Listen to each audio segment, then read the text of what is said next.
Hey everyone, Lathan here, and today I have the Fifine gaming mixer, the SC3. Before I get started, special thanks out to Fifine for sending this out to me, but let's get straight into the unboxing.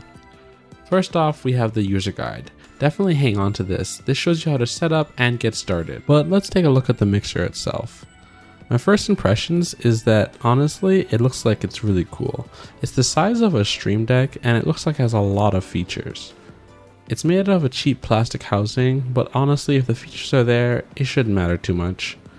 Looking straight at the back, there's a lot of inputs and outputs for this thing. This makes sure that you're covered whether you have a dual PC streaming setup or you're getting started on your old laptop. And just looking at it from the top down, it makes you look like you're a professional streamer. But now, let's take a look at some of the other cables that came included that you're going to need to get started.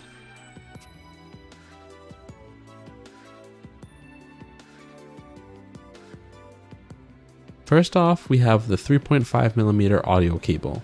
This is important because it allows you to connect multiple PCs or other devices to your mixer, whether it be a phone or a tablet. Now, this one looks a little cheap, but honestly, it's not my biggest importance. Next, we have the USB-C cable, which is used for power for the mixer. It comes with a little adapter so that if you don't have a USB-C port on your computer, you can use the USB-A port, and it should work just fine. Alright, now that we've got everything out of the box, let's turn off the lights to check out the RGB. Fifine knows that gamers have a weakness for RGB, and this doesn't disappoint. All the buttons shine with a nice glow that is eye-catching. At the top, there are two noise levels that light up to show feedback when talking and using the sliders. It looks fantastic.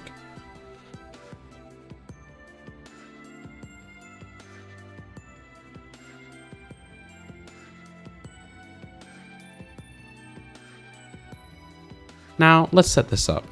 This is my girlfriend's Shure MV7, a microphone made for more modern streamers and gamers.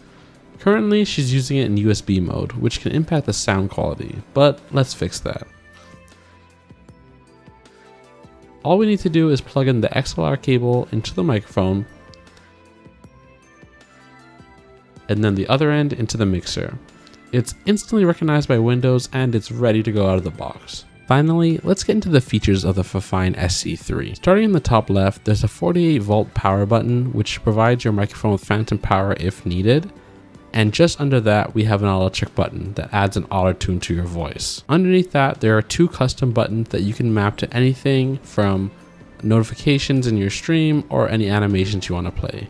Maybe even a transition. Then underneath all the sliders, there are different mute buttons which you can set to either mute your audio, mute your microphone, or mute maybe a video game that you're playing on a second PC. In the top right, there's an RGB button that cycles between 5 different modes, and underneath that we have a voice changer which helps keep things interesting. And that's everything that comes with the Fifine SC3 mixer.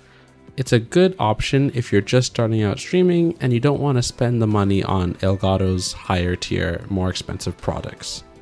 Thanks again for Fifine for sending out the SC3 gaming mixer. If you enjoyed this unboxing, make sure to leave a thumbs up and don't forget to subscribe to the channel for more tech reviews and unboxing. Also, hit that notification bell so you don't miss any updates.